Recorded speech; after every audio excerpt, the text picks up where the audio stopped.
Chen Wen tiba-tiba berubah serius, dan berkata, Tuan Muda kedua, setiap murid laki-laki langsung dari sekte dunia bawah misterius kita harus menjalani ritual kebangkitan jiwa-jiwanya ketika dia berusia 15 tahun.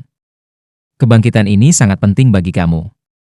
Setelah selesai, jiwa bela diri kamu mungkin benar-benar berkembang. Jika itu berkembang menjadi Suanu Shield, kamu akan menjadi pewaris pemimpin sekte. Jiwa bela diri yang diturunkan di sekte dunia bawah misterius adalah perisai penyu Suanu. Ada rahasia yang hanya diketahui oleh orang-orang dalam sekte, evolusi perisai penyu Suanu. Mereka hanya mengembangkan ritual ini setelah banyak upaya oleh leluhur sekte. Chen Wen tahu rahasia ini tidak hanya karena dia adalah pelayan pribadi Susanshi, tetapi juga karena 5 generasi keluarganya telah melayani di bawah misterius Underworld Sect. Mereka benar, murid inti. Meskipun mereka tidak bisa menjalani kebangkitan jiwa bela diri mereka, mereka masih memegang status yang sangat tinggi di sekte. Ritual ini sangat penting dalam mengembangkan perisai penyu Suanu ke perisai Suanu. Ritual ini dilakukan ketika ia berusia 15 tahun, dan masih perawan. Mengenai hal ini, sekte dunia bawah misterius selalu merahasiakannya. Bagaimanapun, itu bukan hal yang sangat mulia. Sekte dunia bawah misterius tertutup. Untuk melanjutkan kelangsungan hidup sekte, mereka tidak punya pilihan selain melakukan ini. Ketika saat ini tiba, mereka akan selalu memilih seorang gadis dari keluarga yang baik dan menawarkannya sejumlah besar uang jika dia bersedia melakukan hubungan S3 seksual dengan murid laki-laki yang dipilih. Jika gadis itu mau bergabung dengan sekte dunia bawah misterius, dia setidaknya bisa menjadi selirnya, dan mungkin istrinya jika hubungan mereka berkembang dengan baik. Jika dia tidak mau, dia bisa pergi dengan sejumlah uang itu. Ini telah lama menjadi aturan dari sekte dunia bawah misterius. Sebagai kandidat yang paling mungkin mengalami kebangkitan jiwa bela dirinya, Susanshi terpilih. Seorang perawan juga dipilih untuknya setelah proses seleksi ketat oleh Mysterious Underworld Sect. Gadis itu tidak hanya harus perawan, tapi dia juga harus menjadi guru jiwa yang tidak lebih tua dari Susanshi. Selain itu, dia harus cerdas dan cantik. Saat ini, semuanya sudah disiapkan. Satu-satunya yang tersisa adalah bagi Susanshi untuk memasuki ruangan dan memulai ritual. Tatapan Susanshi sedikit hilang. Tentu saja dia ingat malam itu, atau lebih tepatnya, malam ini. Dia baru berusia 15 tahun saat itu, tetapi dia sudah sangat ingin tahu tentang lawan jenis, karena bagaimana keluarganya melekat begitu penting untuk ritual ini dan perkembangan alaminya. Dia sangat bersemangat saat memasuki ruangan, tetapi itu telah berubah menjadi kesalahan besar. Pada titik ini, dia tidak bisa tetap tenang karena semuanya dimainkan lagi. Oke, Tuan Muda, kamu bisa masuk sekarang. Lakukan yang terbaik. Ekspresi serius Chen Wen berubah lucu lagi. Bahkan ada ekspresi iri dan penyimpangan di wajahnya. Tuan Muda, aku sudah mencari kamu. Wanita ini sangat cantik. Guru bahkan menyebutkan bahwa kamu dapat menikahinya jika kamu mau. Susanshi menarik napas dalam-dalam. Ketika dia melihat ke pintu, dia mulai memiliki perasaan campur aduk. Nan, aku datang, katanya dalam hati pada dirinya sendiri sebelum berjalan dengan langkah besar. Apakah lembah pertanyaan cinta Yin Yang mengizinkan aku mencoba lagi karena ingin membangkitkan kembali jiwa bela diri aku? Tidak, ini menguji ketulusan aku. Ini menguji apa yang benar-benar penting di hati aku. Apa yang terjadi kemudian terus bermain dalam pikiran Susanshi. Ketika dia berjalan ke kamar, dia ingin pergi ke tempat tidur. Yang dia lihat hanyalah seorang wanita muda yang menggairahkan yang menutup matanya di bawah lampu redup. Ini adalah pertama kalinya dia melihatnya. Namun, dia tidak tahu bahwa dia juga.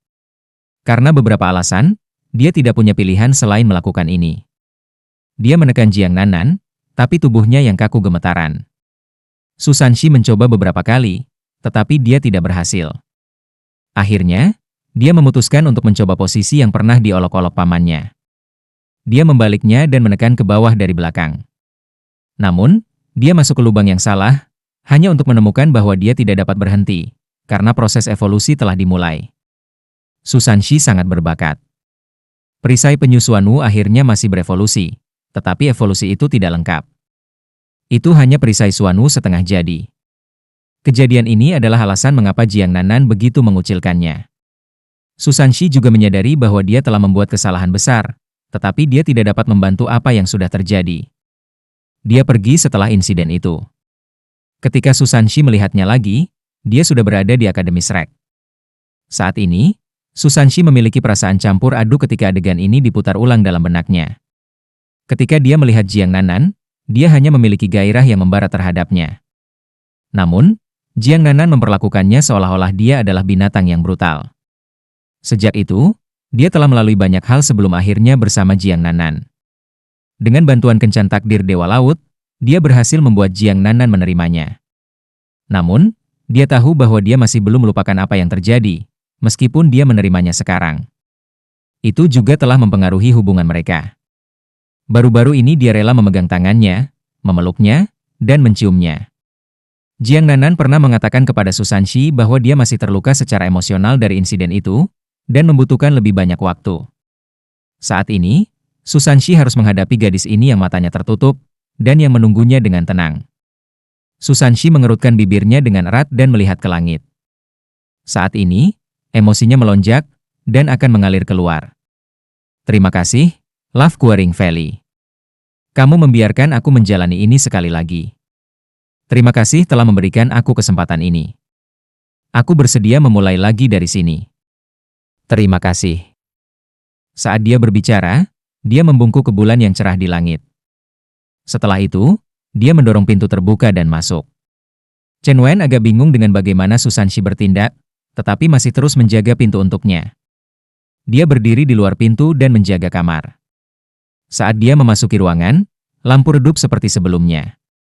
Susanshi masih ingat dengan jelas bahwa dia bersemangat dan gugup ketika dia bergegas ke tempat tidur. Saat ini, dia mengambil langkah lambat. Tubuhnya bahkan bergetar. Saat dia gelisah, dia mengepalkan tangan dengan erat. Dia akhirnya berjalan di depan tempat tidur. Dia melihat Jiang Nanan menunggu takdir, atau lebih tepatnya nasib buruk, tiba.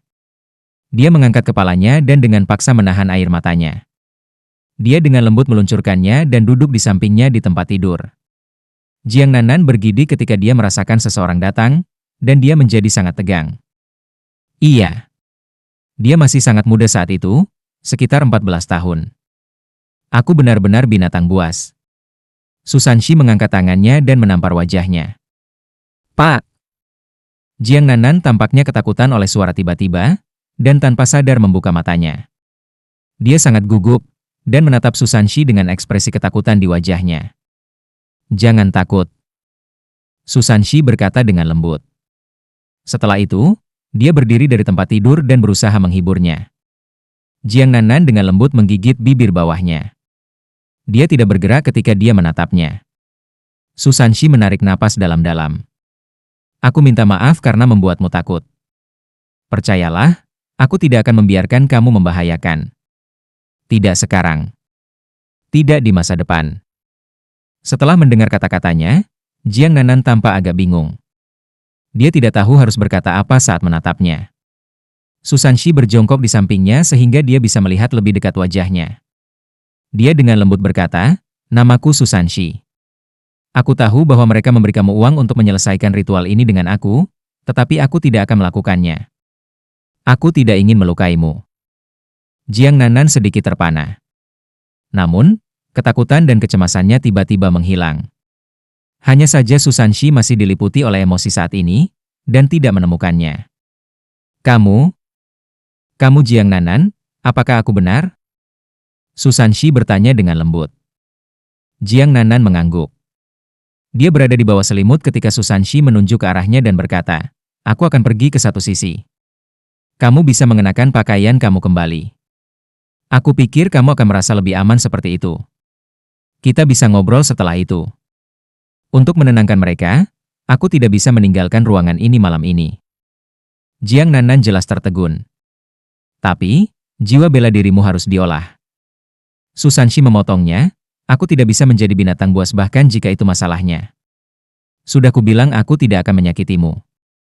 Tidak sekarang. Tidak di masa depan. Bagaimana kebangkitan jiwa bela diri aku dibandingkan dengan kamu? Jadi bagaimana jika itu perisai Suanu? Jadi bagaimana jika aku menjadi master sekte? Mereka tidak seberapa dibandingkan dengan kamu. Aku bersedia menyerahkan segalanya untuk kamu. Bahkan jika aku tidak bisa memasuki halaman dalam Akademi Shrek di masa depan dan menjadi anggota dari 7 monster Shrek, aku masih bersedia. Saat dia berbicara, Susanshi berdiri dan berbalik. Dia berjalan ke sudut dan menghadap ke dinding. Dia tersenyum. Trauma di hatinya akhirnya telah dihapus. Setelah bertahun-tahun, trauma, rasa sakit, dan rasa bersalah di hatinya akhirnya menghilang. Iya, aku bisa memberikan segalanya untuk kamu, Nan-nan. Aku cinta kamu. Jika kita dapat memulai dari awal, aku bersedia menggunakan semua yang aku miliki untuk memperbaikinya. Aku akan mencintaimu dengan sepenuh hati sehingga kamu tidak lagi trauma. Air mata mulai mengalir di wajahnya saat dia tersenyum. Aku sudah selesai berubah. Kamu bisa datang. Suara Jiang Nan terdengar di belakangnya. Diam. Hanya keheningan di sekitar. Bulan bersinar sangat terang pada malam ini. Namun, Jiang Nan merasakan perasaan yang sangat beragam. Saat ini, dia berdiri di luar desa sambil membawa sesuatu di tangannya. Segala sesuatu di sekitarnya terasa sangat akrab dan jelas dalam ingatannya. Jantungnya tampak bergetar ketika dia merasakan aura di sekitarnya. Dia dengan lembut menggigit bibirnya saat rambut ungunya mengalir di belakang kepalanya. Dia menatap matahari dan bulan, dan diam-diam bertanya, "Mengapa aku kembali ke sini? Mengapa? Mengapa aku kembali ke tempat ini, di mana aku pernah sangat ketakutan? Apakah ini untuk mengingatkan aku pada ingatan aku yang paling menyakitkan? Apakah ini untuk membuat aku mengalami rasa sakit itu sekali lagi? Tidak, aku tidak mau. Aku tidak mau." Jiang Nan menggelengkan kepalanya dengan paksa, dan air matanya mengalir tak terkendali. Dia tidak akan pernah melupakan tempat ini. Malam itu, lelaki itu, yang tubuhnya tiba-tiba mulai bersinar hitam, membawaku begitu banyak rasa sakit dan penghinaan. Aku sudah trauma sejak pengalaman itu, meskipun pria itu. Jiang Nan dalam semangat rendah saat dia berjalan maju. Dia masih ingat dengan jelas bahwa dia telah mengirim sejumlah uang kembali setelah menerimanya dan segera pergi ke Akademi Shrek. Itu karena dia terlalu malu untuk melihat ibunya lagi. Beberapa tahun telah berlalu sejak itu, tetapi dia hanya berkomunikasi dengan ibunya melalui surat. Dia juga mengirim sejumlah uang kembali kepadanya, tetapi dia tidak pernah memiliki keberanian untuk kembali menemuinya. Dia takut menghidupkan kembali rasa sakit jika dia melihat ibunya. Aku ingin melihat ibu aku lagi dan secara pribadi memberikan uangnya. Meskipun dia selalu mengaku sehat setiap kali dia menulis surat kepadaku, apakah dia benar-benar sehat? Aku sangat bodoh.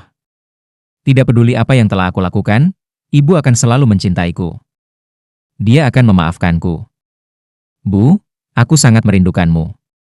Air matanya mengalir lebih deras. Kerinduannya untuk melihat ibunya sepertinya mengurangi trauma yang dia alami. Dia berlari dengan cepat. Meskipun kemampuannya hanya pulih ke standar Master Jiwa 3 Cincin, dia masih jauh lebih cepat daripada Master Jiwa lain dari tingkat yang sama, karena jiwa bela dirinya adalah kelinci softbone. Akhirnya, dia melihat tempat itu. Itu adalah klinik terkemuka di kota itu, yang menawarkan layanan pengobatan dan rehabilitasi terbaik. Alasan mengapa dia menyetujui permintaan keluarga pria itu adalah karena ibunya. Dia semakin dekat dan lebih dekat ke klinik. Sama seperti hari itu, pemilik klinik berdiri di pintu. Pemiliknya memberikan sejumlah uang dan pil Suanu ilahi yang hanya sekte Xuanming yang harus merawat ibunya. Setelah dia melihat ibunya mengkonsumsi pil Suanu Divine dari luar jendela, dia dengan cepat berbalik dan lari. Dia disiksa saat itu, dan siksaan itu telah berlangsung bahkan sampai sekarang. Bu, bagaimana kabarmu? Dia sangat merindukan ibunya. Namun, klinik itu berubah menjadi ilusi ketika Jiang Nan hendak mencapai pintu depan. Segala sesuatu di sekitarnya menjadi ilusi. Tidak. Tidak, kenapa kau membawaku ke ilusi ini? Tapi jangan biarkan aku melihat ibuku. Tolong, biarkan aku melihat ibuku. Jiang Nan berteriak dan meratap. Setelah itu, dia menyadari bahwa semua yang ada di depannya telah menjadi jelas kembali. Namun, dia tidak lagi bisa mengendalikan tubuhnya. Klinik di depannya tampak transparan. Semuanya terdistorsi, dan sebuah pikiran tiba-tiba muncul di benaknya, 1 hari kemudian. Sehari kemudian? Apa artinya? Jiang Nan mulai menjadi gelisah bahkan sebelum dia pulih dari kebingungannya. Ini karena dia akhirnya melihat ibunya, yang sedang berbaring di tempat tidur, dan tampak sangat pucat. Saat ini, tubuh ibunya berdesir dengan cahaya hitam. Itu adalah efek dari mengkonsumsi pil Suanu Divine. Bu, Bu. Jiang Nan berteriak. Namun, suaranya tidak bisa didengar. Pada saat ini, dia melihat orang lain. Orang lain telah berjalan ke bangsal ibunya. Kenapa? Mengapa dia ada di sini? Jiang Nanan tertegun. Orang yang telah berjalan ke bangsal adalah Su Sanxi. Chen Wen juga mengikuti di belakangnya. Su Sanxi tampak sangat puerile, tetapi Jiang Nanan tahu bahwa kultivasinya sudah dekat dengan 4 cincin. Dia lebih kuat dari dia. Tiba-tiba, Su Sanxi dan Chen Wen mulai berbicara satu sama lain. Apakah dia ibu dari gadis itu? Kenapa dia tidak ada di sini? Chen Wen menggaruk kepalanya dan menjawab, aku juga tidak tahu. Aku hanya mendengar bahwa ibunya tinggal di sini. Dia menjual tubuhnya kepada kami karena ibunya sakit. Ibunya memiliki penyakit jantung bawaan, dan membutuhkan pil Suanu Divine kami untuk memperbaiki kondisinya. Pada saat yang sama, dia perlu istirahat untuk waktu yang lama sebelum dia bisa pulih. Aku pikir dia tidak punya pilihan, jadi dia harus. Su Sanxi mengepalkan tinjunya dengan erat dan dengan marah berkata, mengapa kamu tidak menyebutkan ini sebelumnya? Dia melakukannya untuk menyelamatkan ibunya, tapi aku... Ketika dia berbicara, dia meninju dinding di sebelahnya. Kita harus menemukannya, apapun yang terjadi. Aku harus memperbaiki kesalahan aku. Aku akan menikahinya begitu aku menemukannya. Aku benar-benar brengsek. Chen Wen, bisakah kamu membantuku mengangkatnya? Chen Wen tertegun. Tuan muda kedua, apa yang ingin kamu lakukan? Su Sanxi berkata, sementara kekuatan obat pil Divine Suanu ringan, ia mencerna dengan sangat lambat. Lebih jauh lagi, semakin lama waktu yang dibutuhkan untuk pencernaan, semakin lemah efek pil. Aku bisa menggunakan kekuatan jiwaku untuk mempercepatnya, jadi dia akan bisa menyerap kekuatan obat pil dengan lebih mudah. Lagi pula, kekuatan jiwaku saling melengkapi dengan pil ilahi Suanu. Chen Wen buru-buru berkata, kamu tidak bisa melakukan ini, tuan muda. Kamu baru saja mengalami kebangkitan kedua jiwa bela diri kamu. Kamu tidak bisa melakukan ini, kamu akan melukai vitalitas kamu. Su Sanxi masih geram. Aku harus melakukannya bagaimanapun caranya. Aku sangat menyakitinya. Apa itu vitalitas kecil? Karena aku tidak dapat menemukannya sekarang, aku akan membantu merawat ibunya terlebih dahulu. Chen Wen dengan enggan mengangkat ibu Jiang Nanan di bawah tuntutan Su Sanxi. Jiang Nanan linglung saat dia menyaksikan semua ini. Dia bergumam pada dirinya sendiri, Sanxi. Semua yang ada di depannya tiba-tiba terasa semakin cepat. Jiang Nanan melihat Su Sanxi duduk di belakang ibunya dan mengaktifkan kekuatan jiwanya. Akhirnya, dia pingsan, tetapi ibunya terbangun. Dia juga melihat bagaimana Su Sanxi memberitahu petugas klinik untuk merawat ibunya sebelum memberi mereka sejumlah besar uang. Waktu berlalu dengan cepat. Pikiran yang muncul di benaknya sebelumnya muncul lagi, 1 minggu kemudian. Chen Wen datang ke klinik dengan banyak makanan dan kebutuhan sehari-hari. Dia mengunjungi ibunya atas nama Su Sanxi. 2 minggu kemudian, Chen Wen datang berkunjung lagi. 3 minggu kemudian. Setiap minggu, Chen Wen akan mengunjungi ibunya atas nama Su Sanxi. Namun, dia meminta ibunya untuk tidak memasukkan kunjungannya dalam suratnya ke Jiang Nanan. Setengah tahun kemudian, Su Sanxi secara pribadi mengunjungi ibu Jiang Nanan. Dia sebenarnya di sini untuk mengunjungi ibu. Tapi aku tidak pernah kembali. Air mata mengalir di wajah Jiang Nanan sekali lagi. Ketika dia melihat bagaimana ibunya dan Su Sanxi memiliki percakapan yang menyenangkan, bagaimana Su Sanxi membantu memijat bahu ibunya dan menyembuhkan tubuhnya dengan kekuatan jiwanya, Jiang Nanan menangis terseduh-seduh. Idiot ini dia tidak pernah mengatakan apapun padaku. Dia telah membantu merawat ibuku selama ini. Bodoh, brengsek. Kenapa kamu tidak memberitahuku? Sosok ibunya perlahan memudar. Namun, pipinya yang merah dan memerah, senyumnya yang murah hati dan tatapan ramah di mata Su Sanxi tertanam dalam benak Jiang Nanan. Semua ini nyata. Itu pasti nyata. Sanxi. Segala sesuatu di depannya tiba-tiba berubah. Lingkungannya redup, dan Jiang Nanan terpana menyadari bahwa dia sedang berbaring di tempat tidur. Setelah ini, dia mendengar suara yang dikenalnya. Aku minta maaf karena membuatmu sangat ketakutan. Percayalah, aku tidak ingin kamu membahayakan. Tidak sekarang. Tidak di masa depan. Namaku Su Sanxi. Aku tahu mereka memberi kamu uang untuk menyelesaikan ritual ini dengan aku, tetapi aku tidak akan melakukannya. Aku tidak ingin melukaimu. Kamu? Kamu Jiang Nanan? Apakah aku benar? Susanshi bertanya dengan lembut. Jiang Nanan mengangguk. Aku akan pergi ke satu sisi. Kamu bisa mengenakan pakaian kamu kembali. Aku pikir kamu akan merasa lebih aman dengan cara ini. Kita bisa ngobrol setelah itu. Untuk menenangkan mereka, aku tidak bisa meninggalkan ruangan ini malam ini. Jiang Nanan tertegun. Tapi, jiwa bela dirimu harus diolah. Aku tidak bisa menjadi binatang buas bahkan jika itu masalahnya. Sudah kubilang aku tidak akan menyakitimu. Tidak sekarang. Tidak di masa depan. Bagaimana kebangkitan jiwa bela diri aku dibandingkan dengan kamu? Jadi bagaimana jika itu perisai Suanu? Jadi bagaimana jika aku menjadi master sekte? Mereka tidak seberapa dibandingkan dengan kamu. Aku bersedia menyerahkan segalanya untuk kamu.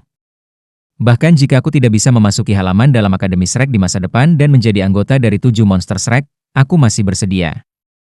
Saat dia melihat punggungnya yang teguh dan kata-katanya yang teguh, Jiang Nanan tidak bisa lagi menahan air matanya. Aku sudah selesai berubah. Kamu bisa datang sekarang. Susanshi berbalik dan berjalan ke sisi tempat tidur, tetapi dia panik ketika melihat Jiang Nanan menangis. Nanan, jangan menangis. Jangan khawatir, aku tidak akan melakukan apapun padamu bagaimanapun caranya. Aku tidak akan melukaimu. Aku menjamin kamu bahwa aku tidak akan menyentuh kamu. Aku tidak peduli, isak Jiang Nanan. Apa?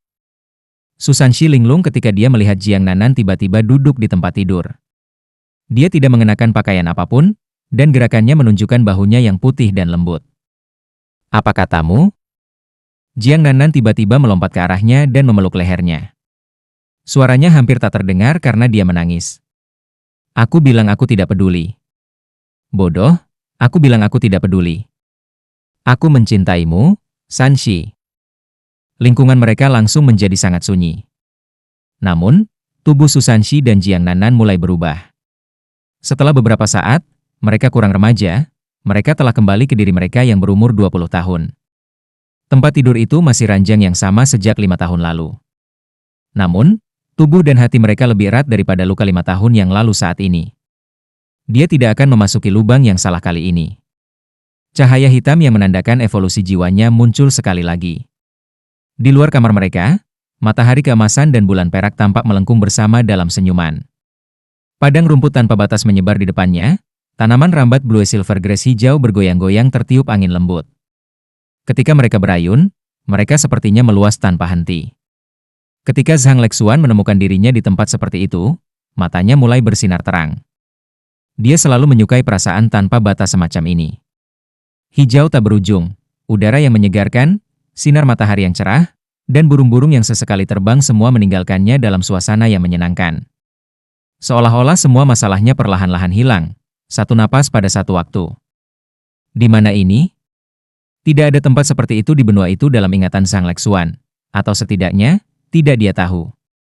Jika tempat ini nyata, dia percaya bahwa dia akan jatuh cinta dengan tempat ini. Apa itu cinta? Sebuah suara membosankan bergema di udara. Suara ini seakan beresonansi dari segala arah, bahkan langit, seperti itu. Apa itu cinta? Zhang Lexuan linglung saat dia mengangkat kepalanya untuk mengintip ke langit. Setelah itu, dia dengan lembut menggelengkan kepalanya.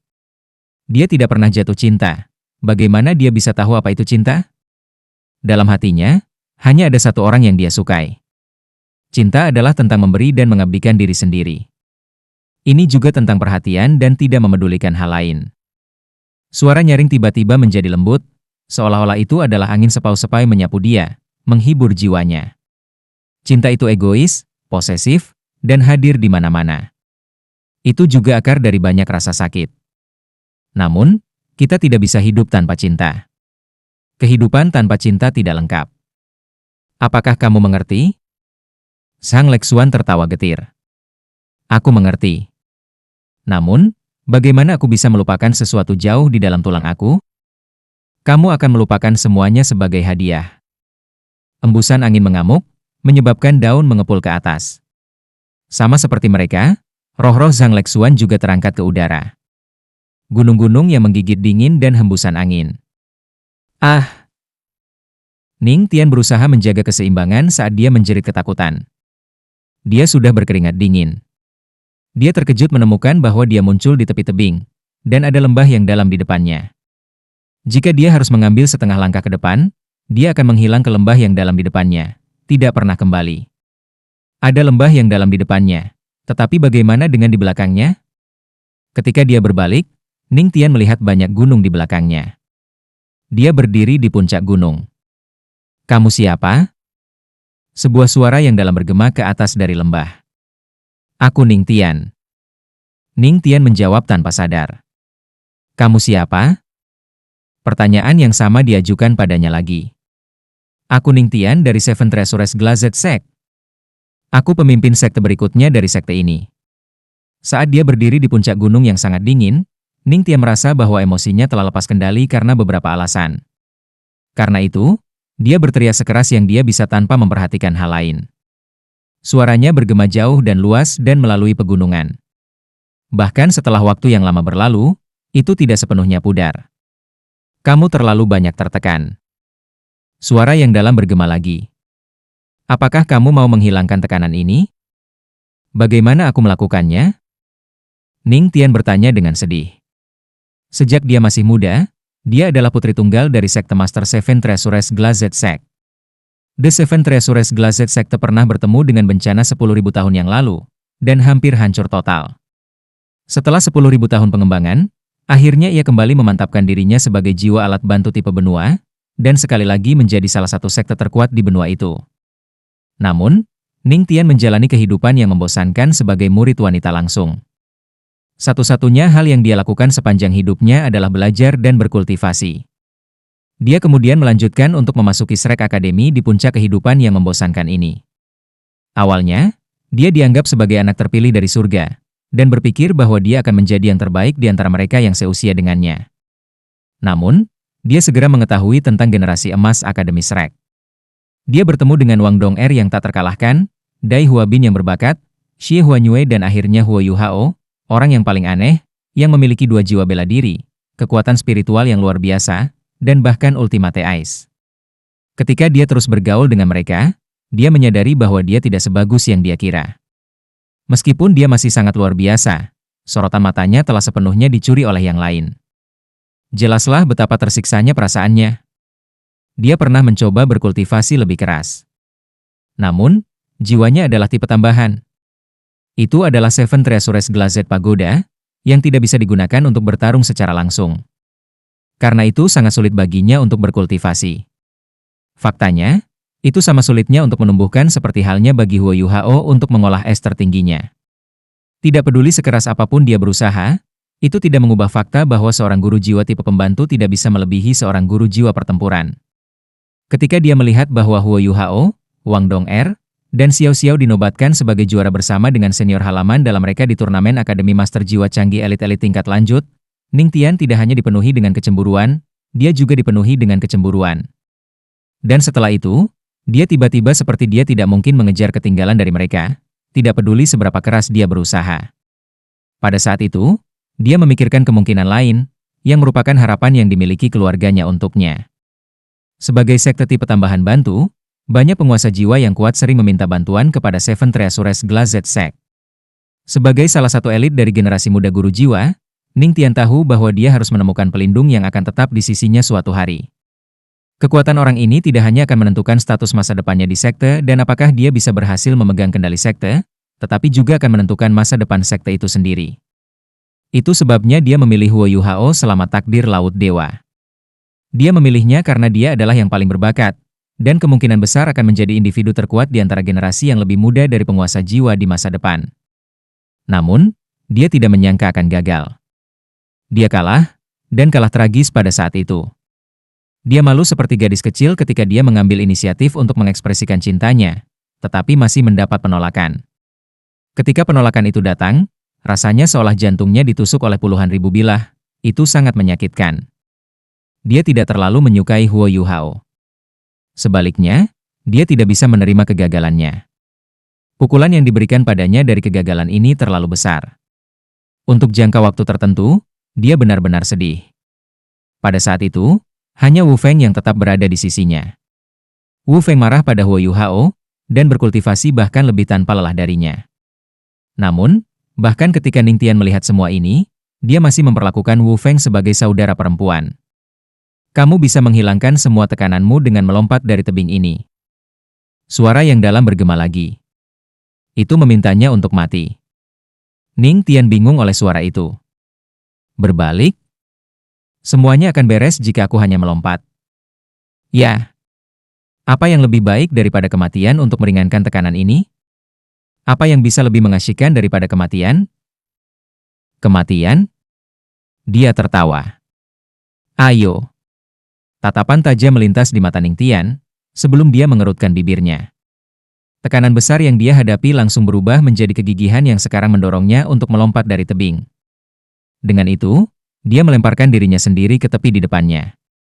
Saat dia melompat, dia sepertinya mendengar teriakan tragis. Tidak. Embusan angin mengamuk di sekelilingnya, menjadi lebih dingin saat mereka melewatinya. Pada saat ini, Ning Tian merasa seolah jiwanya telah terlepas dari tubuhnya. Itu adalah perasaan yang ajaib. Tekanan yang dia rasakan sepertinya perlahan menghilang saat dia jatuh. Maafkan aku, Wu Feng. Jika ada kehidupan lain, aku akan menjadi seorang lelaki dan akan melindungi dan menjagamu. Kamu akan menjadi istriku. Kami akan mengatur keluarga kami bersama-sama, dan aku akan memastikan untuk mencintai dan membayar kamu untuk semua cinta yang telah kamu tunjukkan selama ini. Air mata mulai mengalir di udara di atasnya.